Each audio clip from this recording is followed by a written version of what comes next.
This podcast of the Gamecock Central Takeover Hour, presented by Firehouse Subs, is sponsored by AAA Heating and Air. The premier HVAC company in the Midlands is growing.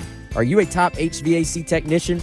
AAA Heating and Air is looking for dedicated applicants to fill their fast-growing service department with top-notch HVAC technicians. If you're the best, then they want you. If you're ready to stop working and start a career, you can earn up to $100,000 plus a year at AAA Heating and Air. Quality candidates will have at least 2 years experience and a good driving record. Benefits include top industry salaries, commission on service and unit sales, set call limits, company-provided take-home vehicle and gas card, company-provided cell phone and tablet, health, dental, and vision benefits, 401k retirement plan with company match, and scaled PTO based on length of service. Contact Roy and Dana Finley at 803-677-1500 or check out their job postings on Facebook or ZipRecruiter. AAA Air when you need us. AAA Heating and Air.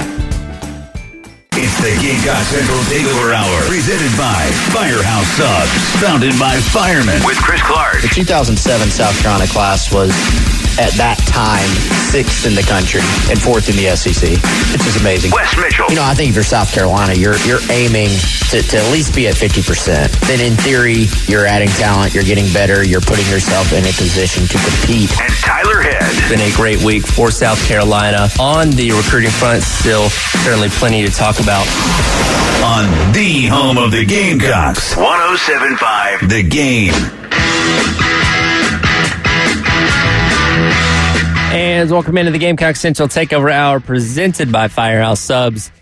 Here on 107.5 The Game, Tyler, West, and Chris with you on Monday morning, final day of July. Guys, it's camp week, as we are now on the fast track to the season starting. In fact, this week, when you have the Hall of Fame game coming up on Thursday, you got football on TV every week now until, mid-February? Oh, what a good feeling. Fantastic feeling. Music to my ears. What is our countdown at, Tyler? We are now at 33 days. What? Siri did not get blown Siri away. doesn't even understand. Siri, it is 33 days until kickoff. Siri, you got that now? She understands now. She understands now. Wow. I, as I have said, I love the countdown. Once you start getting, we're almost at a month, man. That's exciting. Again, I think you get a boost from the start of camp, right? And you have a lot of cool stuff to talk about for about 2 weeks. And then you got to just grind through a couple of weeks. Then you're at game week, and then it's here. So be here before you know it. Does August feel like the longest month of the year for y'all? Actually, if I was a Gamecock fan, like just from that perspective, it probably would. Like thinking back to when I wasn't working in media, there's just so much going on that it kind of flies by. It's like I said, there is that little part in the middle where it just kind of grinds to a halt because all the new stuff you were looking to kind of talk about and new players and storylines, all that stuff is kind of old news at that point. You're not quite onto a game week yet.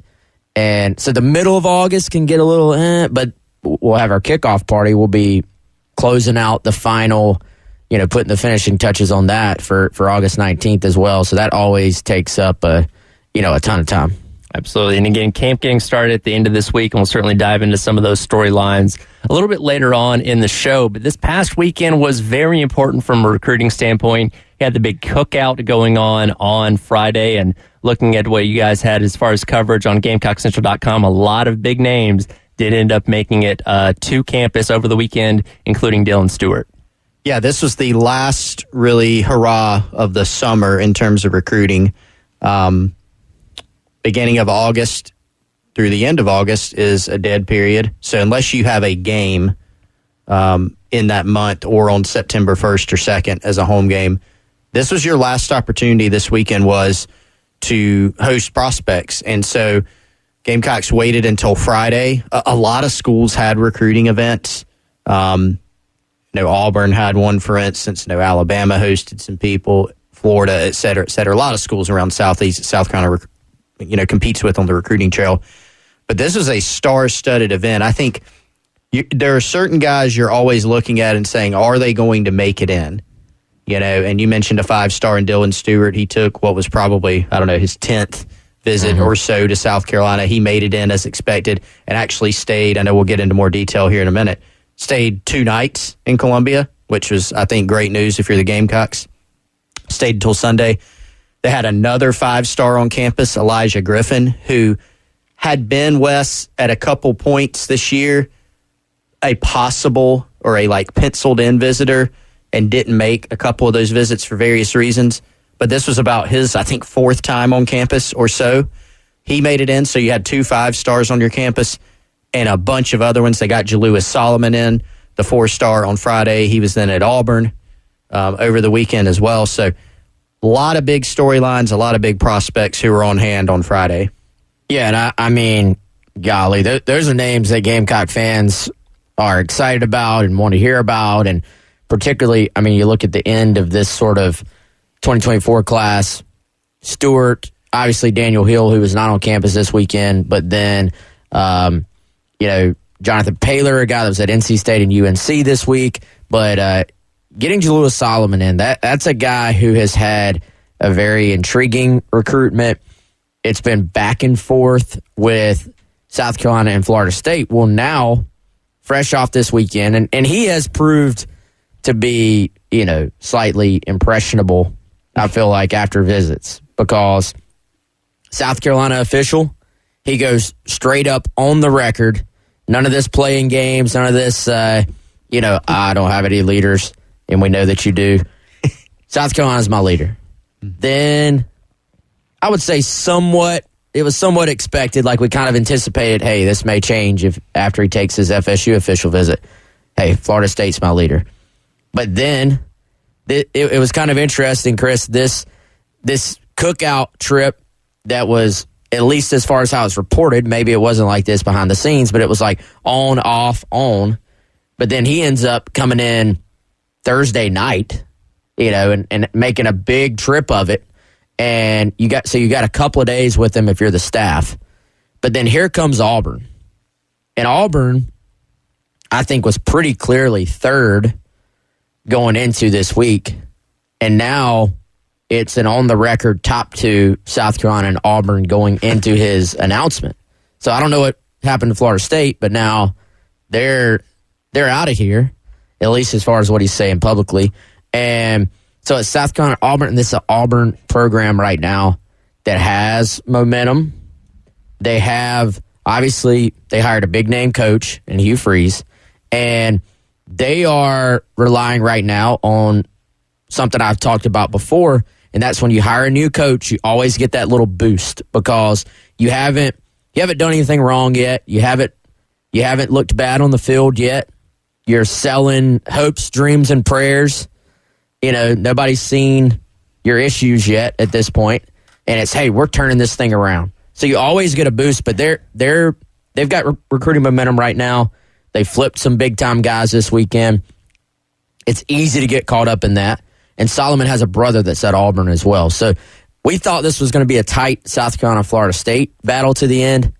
As he gets to commitment week, it is actually a tight South Carolina-Auburn battle. So Solomon's keeping you guys on your toes is what you're telling me. He is. Yeah, and I mean, Wes, you talking about the back and forth between initially FSU and South Carolina. You remember after that FSU visit, which was his last official visit of the summer, after a few days, he didn't say this publicly, but our guy Chad Simmons at On 3 had come along and reported that the Gamecocks were back in good shape from what he was hearing. And so then they were able to get him on campus, but you were kind of looking at it as, okay, they'll get him back on campus if he shows, which he did, and you might feel pretty good about it, but FSU's still out there. And then what of this Auburn visit? And that is the school that, as you said, has some recruiting momentum and has created some buzz, and they're doing some good things in recruiting, Auburn is. They've also been very effective lately on the NIL front. They've got some good things going there, and so that will be a factor with a lot of big-time prospects. Solomon's someone that with his basically reputation on the recruiting trail with how highly ranked he is, he's going to be someone that will be able to command, NIL deals at the college level too. So I think that's a factor in all this. It's going to be fascinating to see where it goes. I don't have a good enough feel to call it yet on Jalewis Solomon. Well, and we know Hugh Freeze, obviously a very good college football coach, a good recruiter as well. And as Wes was mentioning right there, you're kind of in almost this honeymoon period where he has not coached a game at Auburn yet. And as Wes said, hasn't done anything wrong or screwed anything up. So very, very appealing to these guys for a guy like Solomon, who wouldn't be coming in until his second year in 2024.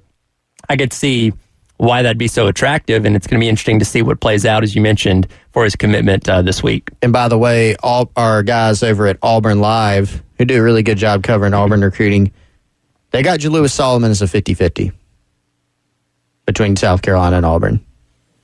It's probably fair. Probably fair. I'm actually thinking we will have a little bit more on Jalewis either later today on Gamecock Central or tomorrow. But let me just say this. The fact that the Auburn site has him as a 50-50, I think that's a decent sign for the Gamecocks because they got all the momentum in the world. Trust me, covering this thing from a South Carolina standpoint, but sort of hearing various things about big weekends like this. Usually when you're going to get a guy, especially off of a weekend like that, the staff is going to be feeling really, really good, And so then that sort of thought process gets passed along to recruiting writers, and then they're going to be like, oh, Auburn feels good here if they were in fantastic shape. So if they're saying 50-50, they're a little bit in the dark. They're in a situation where they're kind of wait and see as well. I think that's a decent sign for South Carolina. Yeah, I think it is. But it's going to be a wait and see. We've seen, I don't want to be the we've seen this movie guy, right? I think when you get in some of these recruiting battles, we'll talk about Daniel Hill later too. When a guy is not committed to your school immediately, right after a big visit, or if he's visited several times, doesn't mean you're not getting him, these things can tend to go down to the wire, and we might get that with Solomon. I think different schools have different positioning with him right now. It can always change, and when these things get closer and closer to decision time, schools are going to keep making their pushes, and it can go back and forth. It's already gone back and forth some, so we'll see where it goes in the next few days. We'll have plenty more to talk about as far as the cookout over the weekend coming up next. I do got to ask you guys, though, can you confirm if the food at the cookout was better than what Michigan had over the weekend? Did you guys see this tweet? We did see the tweet. We texted Elijah Dotson, where he's got the hot dog, some frozen chicken fingers, and some mac and cheese with a cookie. I would hope South Carolina's spread was a little bit better than that. Yeah, so I didn't get any specifics on the spread, but I do know it was is a big spread, many options, some dessert options. Man, if you're serving up the boiled hot dog, it's definitely boiled. Not the hot dogs get a bad rep, but there's a huge difference between a legit grilled hot dog and a boiled just, hey, let's throw these things in. I can just see the big pot of them just, it's not good. For those that didn't see, I guess Michigan had a cookout of their own over the weekend. Elijah Dotson. Cookout is putting it it's putting kindly. It a boil off. But Elijah Dotson, who is a 3-star athlete prospect out of Detroit, tweets out this photo of his plate. It's got boiled hot dog, some chicken tenders, mac and cheese, box mac and cheese, and a cookie that you buy in those variety packs from Walmart. At least the lemonade is in a nice wine glass. So there's that. But yeah, calling this a cookout spread would be an insult to kickoffs or cook-offs everywhere. But guys, I gotta say, I can taste that cookie, and it's not good. I just seen the picture.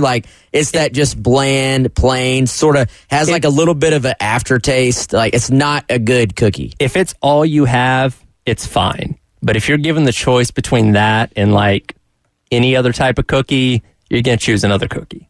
Yeah, it's. Do y'all think that poor Elijah Dotson Do you think he knew he was going to get ratioed like that on on X? Sorry, not Twitter. I don't think so. No. 630 replies. He didn't even dress up the hot dog either. It's plain, like no ketchup, no mustard, no chili. Now, the hot dog, I'm not saying this makes it better. The hot dog is grilled. Actually, it's not boiled. Okay. There's one grill mark on it. You can barely see one grill mark. Maybe it's the fake grill. You know how some places will put the fake grill marks on something? They might have done that. Those chicken tenders are 100. Wes, you were dead on about that cookie. I'm looking at it. It's got that like kind of almost sand consistency. Yeah, And then the chicken tenders are from the freezer section in a big box like store. Costco. It's a Costco. Spencer Hall said that yes, I've battled with those Sam's Club chicken fingers many times. Let me be honest though. I'll hammer those chicken tenders. Oh, they don't taste bad. We need sauce. Yeah, yeah. Lots. I mean, he needs some honey mustard on here, but it's that hot dog and that cookie that I'm just like, nah, man. But mac and cheese looks doable. The point of all this, though, is if you're going to a major university that has millions of dollars wrapped up in their athletics, you expect a little bit better than this. Yeah. I do love the nice lemonade glass, like the nice napkin, and then you get that on the plate. Yeah. That is brutal.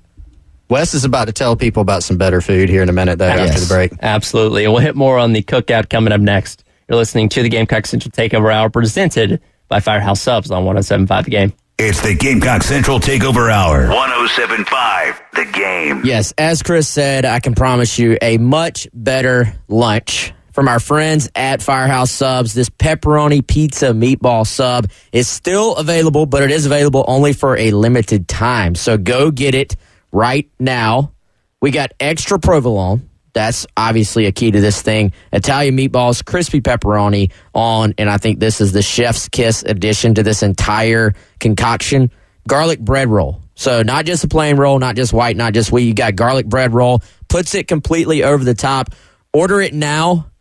$6 when you order it online or on the Firehouse Subs app. Go to firehousesubs.com or do what I do. Just download the app. You can save all your favorites on there. You can save your payment information on there.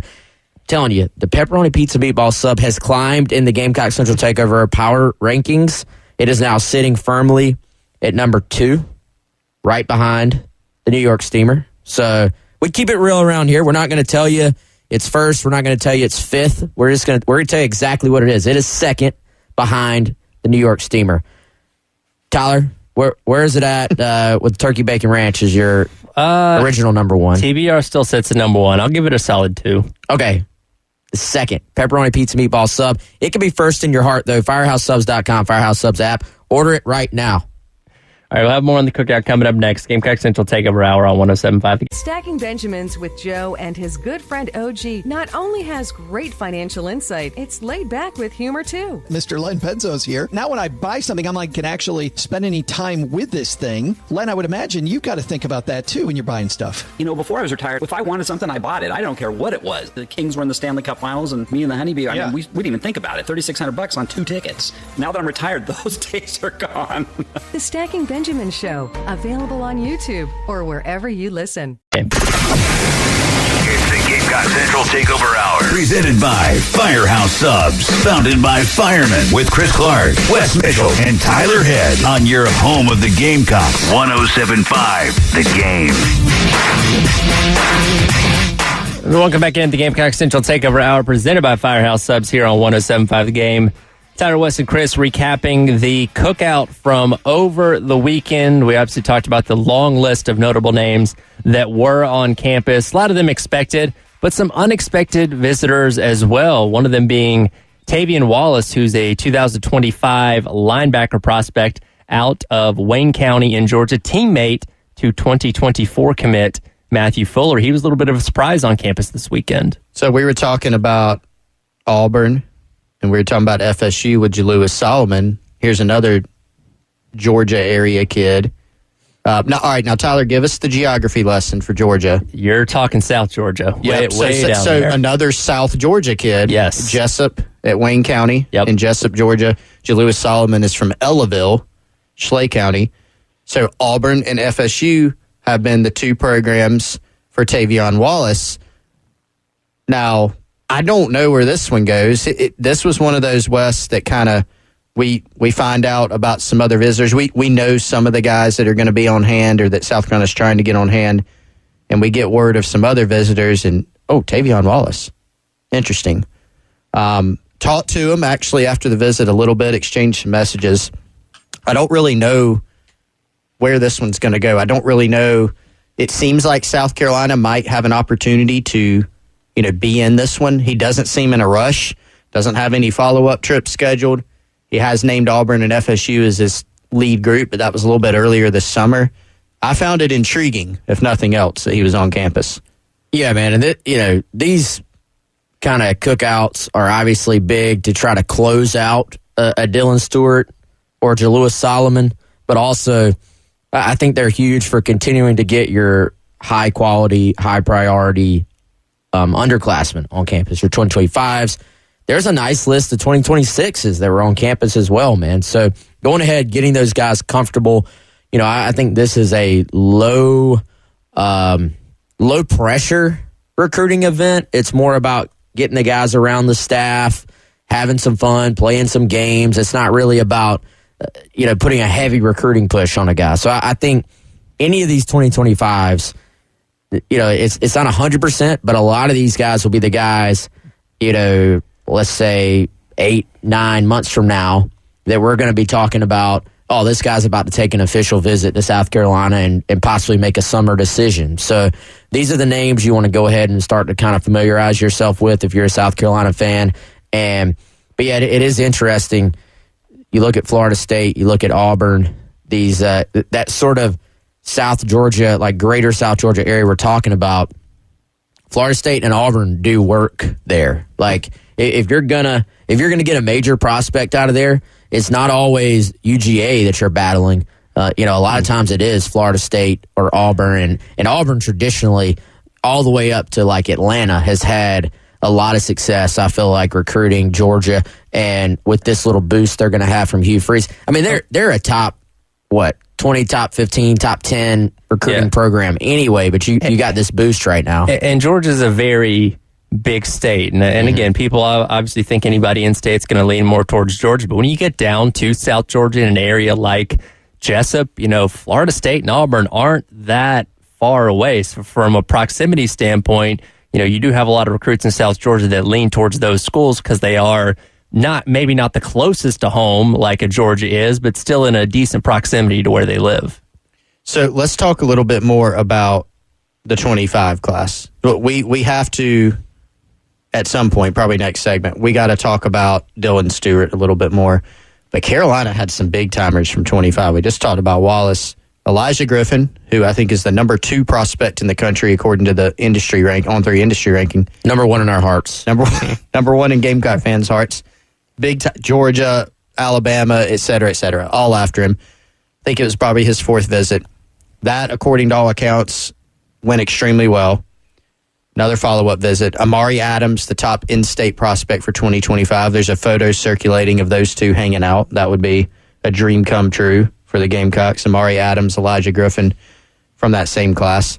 Jonte Gilbert was not on hand for the cookout, but he was on campus on Thursday. He is one of the, top 50. I'm kind of conservatively. I don't have it in front of me. Jonte Gilbert, a top 50 guy. Went to South Carolina Thursday, went to Georgia Tech Friday, decommitted from Ohio State over the weekend. He's another, among others, 3 big names from the 2025 class that were on campus the past few days. South Carolina fans are thinking about the possibility of plugging Elijah Griffin and Amari Adams right in the middle of that defensive line for South Carolina. And you even look at kind of the not depth chart, but kind of the roster, like a scholarship chart basically of your guys that have kind of played or starting to get older. Zach Pickens obviously has moved on. Boogie Huntley, believe it or not, is kind of an older guy now. TJ Sanders is starting to get into his upperclassman years. You could kind of replenish that spot with Amari and Elijah Griffin, 2 guys that I think would both have a chance to play early at South Carolina. That's the type thing that fans start to get excited about, kind of dream. That's why you follow recruiting, is kind of dreaming about the possibility of teaming these two guys up. And I think, Chris, as much as you'd almost rather have these guys as 2024s, so you could go ahead and possibly get them into your program. It actually works out, I think, for Travian Robertson to not have sort of this time crunch. I think for 2024s right now, you're the new D-line coach. Carolina really wasn't going to take a bunch of interior guys on the defensive line for this class anyway. They really already had their focus a good bit on 2025. So it gives you time to kind of start to build those relationships and continue to build them. And with Elijah getting back to campus, Jody Wright's done a great job recruiting Savannah there of getting those guys on campus. And, of course, Amari Adams has visited, good. He's there all the time. So it really sets up pretty well for Travian in having some time to sort of connect to these guys and make sure they know how much of a priority they are. And on top of talking 2025 and talking some Dylan Stewart, believe it or not, Chris, I think we actually maybe need to talk a little bit of 2026 as well. And, that doesn't excite everybody. But I think when you start talking about possible commitments soon, that's when talking about these underclassmen does become worth getting into. And we'll hit 2026 on the other side. You're listening to the Gamecock Central Takeover Hour presented by Firehouse Subs on 107.5 The Game. It's the Gamecock Central Takeover Hour. 107.5 The Game. You've heard me talk about my friend Amy Mason Cup from Amy Mason Cup State Farm here on the GC Takeover Hour a bunch. I want to tell you a little bit more about her again. She can help you switch and save on your insurance. Any type of insurance product, whether it's home, auto, business, boat, renters, she can help you with everything. She can get you a personalized quote to meet your needs and help you save. Just got an email over the weekend from a happy listener here on the station with 107.5 The Game and the GC Takeover Hour who said, hey, I just switched to Amy Mason Cup. Switch and save. Do like she did. Switch and save to Amy Mason Cup State Farm. Again, personalized quotes to meet your needs and help you save. Her team is experienced, super knowledgeable. They're very helpful, very responsive to your needs. Give her a call, 803-772-5554. Let her help your family just like she helped mine. She's a local agent and a South Carolina native. The office is right off of the St. Andrews Road exit on I-26. That's 612 St. Andrews Road, Suite 4 in Columbia. She'll make it easy to choose the right protection at the right price. That's Amy Mason Cup State Farm. Phone number, 803-772-5554, amymasoncup.com. And when you give her a call, ask her about the Drive Safe and Save app. That's for your auto insurance. Helps you save up to 30%. Has interactive maps and driving tips. Let her bundle your insurance. Give you a personalized quote to meet your needs. Help you switch and save. Like a good neighbor, State Farm is there. That's State Farm agent Amy Mason Cup. Look at the 2026 class coming up next. Gamecock Central Takeover Hour on 107.5 The Game. It's the Gamecock Central Takeover Hour. Presented by Firehouse Subs. Founded by firemen with Chris Clark, Wes Mitchell, and Tyler Head on your home of the Gamecocks. 107.5 The Game. Welcome back into the Gamecock Central Takeover Hour presented by Firehouse Subs on 107.5 The Game. Very excited to let y'all know the Ultimate Gamecock Season Ticket Contest is officially live on 1075thegame.com. Not only will you win tickets to all Gamecock home football games, you also win tickets to all men and women's home basketball games, as well as all the home baseball games coming up in the spring. It's the biggest ticket giveaway we've ever done on 107.5 The Game.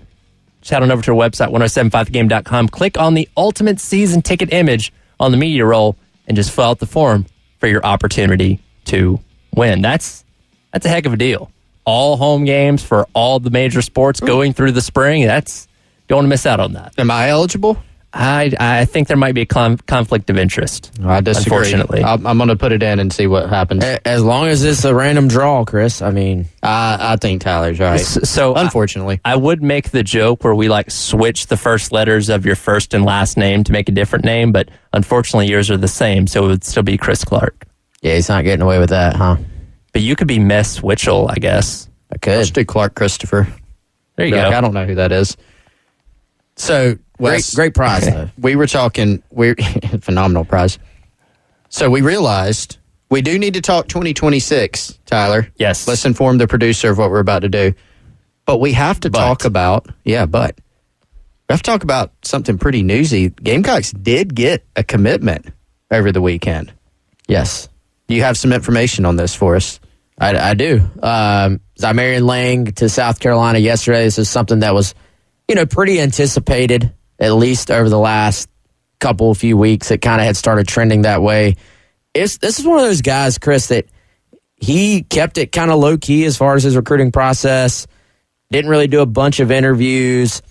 I remember, because, when you're in on a guy early, there's so many prospects to kind of try to track, right? Well, they've been on him for a long time, and he's been on campus, several times on an unofficial capacity. Never took his official visit during the summer.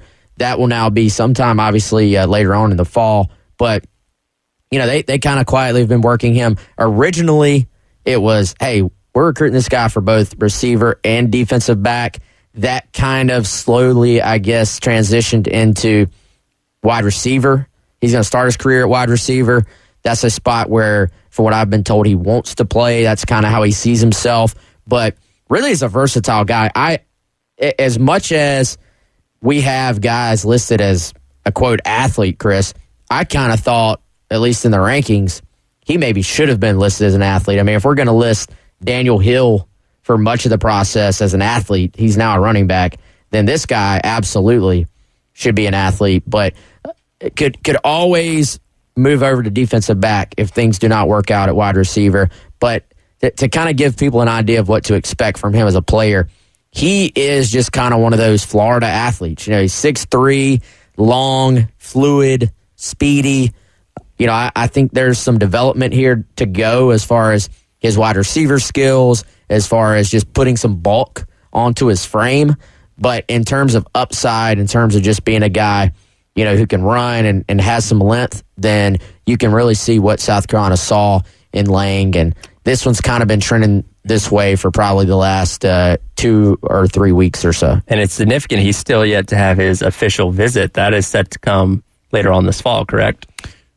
Yeah, the last time he was on campus was on June 2nd. It was just an unofficial visit, just kind of hanging out during camp. And I remember Wes and I rolled into camp, didn't know he was going to be there, and here he is. And so that kind of, like Wes said, he's one of those guys that was on the radar early, on the board early, but I don't know at that point. We kind of probably didn't really know if he would end up in the class. Maybe didn't think, wasn't heavily tracking him. Saw that, kind of go, okay. And he was standing there talking to Torian Gray the entire day, basically. And so another one that they've recruited a few guys like this, right? I mean, Vakari Swain's one. Vakari's going to start out as a DB. This guy's going to start out as a receiver and could do either. But, Wes, I don't know if you've turned on the tape on Lang. Good tape. Like you said, classic kind of Florida athlete, has good size. He can run, ball skills, has some traits where you can go, yeah, I see why South Carolina took this guy. And when you look at the numbers with their receiver position, obviously they have Mazio Bennett committed in this class. I think receiver's a bigger need for them numbers-wise with what they lose off this year's roster and then what they're bringing in this class. But you can certainly see that it's not just, hey, let's slot him there just because of that. Like, this guy could legitimately play wide out in the SEC. What's the significance of this announcement coming just days before Paylor's set to announce his commitment? I would say very little to none. I mean, these guys, I don't even know if they know each other. They're kind of operating on their own timelines. You're talking about a North Carolina kid, a Florida kid. Lang, again, originally was kind of defensive back and receiver. It was really just, we're recruiting you as an athlete, and we'll see what happens. And it kind of, like I said, eventually became, he wants to play receiver. We like him as a receiver. Carolina decided that that's the route to go. I still think, Chris, you look at the traits here, and if I'm Torian Gray, I'm still very intrigued about ultimately getting this guy on my side of the ball.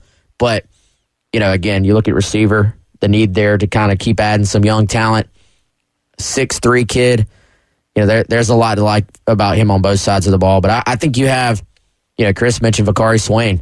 I think Vakari is going to help this team a ton as a cornerback.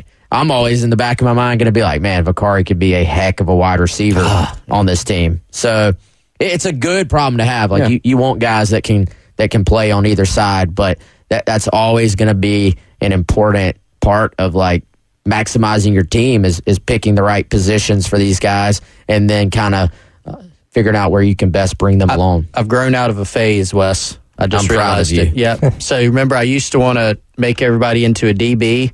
I'm now kind of moving the other way. You making everybody a receiver? Now I want to make everybody a receiver. What was your reason for wanting everyone to be a DB? I don't know. It's just like Shi Smith, I want to make him a DB. And by the way, he could have been like a first rounder. That's neither here nor there. Shi Smith is obviously a really good receiver, but I don't know. I think part of me was like, if you're like a 6-foot guy, you're a little bit more of a dime a dozen at receiver, a little bit more. Sure. Whereas if you're 6 feet and you can go play corner, you're like a first round guy probably. You know. So I think that was it. I just like the development aspect, but and then there were certain guys that had receiver, you know, they played receiver, but maybe they just weren't quite there. And you're like, if that guy turned into a DB, he's going to maximize his potential, like a Darius Rush. Yeah. And that worked out. But now I look at like Vicari Swain's tape, and I'm like, ooh, receiver. The guy could be really, really good. But he's going to be good at corner, too. See, I'm really good. I'm looking, and I'm not trying to be contrarian. Like, I get on both these guys wise, but I almost am kind of like Swain. Man, I'd love to see him with the ball in his hands because he can make people miss too. But then with Lang, I'm sitting there kind of like, man, this guy's 6'3". Like, put him at safety and put him with Torian Gray for a couple of years. But we'll see. We'll see what happens. Who knows what happens in the long term? But either way, man, you're happy if you're Carolina to get both these guys in the program. And Swain, I know we'll be talking about this later this week. He's definitely in my top 5 of answering that question. Which newcomers are you most interested in seeing in camp for 5 minutes? Vicari Swain is definitely in there. All right, we will come back and wrap up today's edition of the Gamecock Central Takeover Hour, talking a little bit about that 26 class. You are listening on 107.5 The Game. It's the Gamecock Central Takeover Hour. 107.5 The Game. Coming up in a couple of weeks, we have our 107.5 The Game football kickoff golf tournament at Charwood Golf Club in West Columbia on Friday, August 25th. That's the day before week 0. It is $100 per person and $400 per team if you want to take part in it. And if you do, give Charwood a call at 803-755-2000. It'll be a 9:30 a.m. shotgun start. Lunch can be provided by Firehouse Subs. We'll be raffling off football tickets, Carowin passes, and so much more. Don't miss your chance. Take part on the 107.5 The Game football kickoff golf tournament. Come back and wrap up today's edition of the Gamecock Central Takeover Hour on 107.5 The Game. It's the Gamecock Central Takeover Hour. Presented by Firehouse Subs. Founded by firemen with Chris Clark, Wes Mitchell, and Tyler Head on your home of the Gamecocks. 107.5 The Game. And welcome back into the Gamecock Central Takeover Hour presented by Firehouse Subs on 107.5 The Game. Tyler, Wes, and Chris with you for just a few more minutes before turning things over to Jay and Terry for the halftime show. You guys mentioned the 2026 class, and we did have 7 of those prospects on campus with the cookout over the weekend. When you talk about those guys, though, who would be rising sophomores this year, you don't necessarily have an industry consensus on how good these guys are just yet, but always good to keep an eye on who some of these guys are and names to keep to listen out for over the next couple of years. Yeah, I think when you look at it being this early, you usually don't, On 3 doesn't have, these guys ranked yet. But for the most part, if a guy's coming in that early, you're talking about guys that they've really already identified like this is a potential national guy. Or in some cases, it's more of like, hey, here's a local kid who we think has a chance. You always want to get a heads up on, a head start on those guys. And then additionally, sometimes it can just be, this is a teammate of a 24 or 25 you're recruiting that has a chance. So just go ahead. It's an easy win to go ahead and bring them in. But, man, you look at some of these guys, Darius Gray, 2026 offensive lineman from Virginia, already has a national offer list. Chris, you look at Janari Carr, 2026 offensive lineman from Florida. I think he's a guy South Carolina's in great shape with. And then, Chris, you have actually put in an RPM prediction this weekend for a 2026 quarterback that people need to know about. Yeah, it's kind of strange. Gamecocks don't even have a 2025 commitment yet, which isn't a problem. They just don't have one, and we're already skipping ahead to 26. They might pick up a 26 one before. I wonder last time that's happened, Wes, when they've just completely skipped a class, gotten a commitment. But Landon Duckworth from Jackson, Alabama, he was on hand for the second time. He visited for the Garnet and Black game back in the spring. Jody Wright, the area recruiter, Dow Loggins, the offensive coordinator, and of course the quarterback's coach for Carolina. They went down to Alabama and saw him throw this spring, and evidently really liked what they saw. He's had an offer for a while now.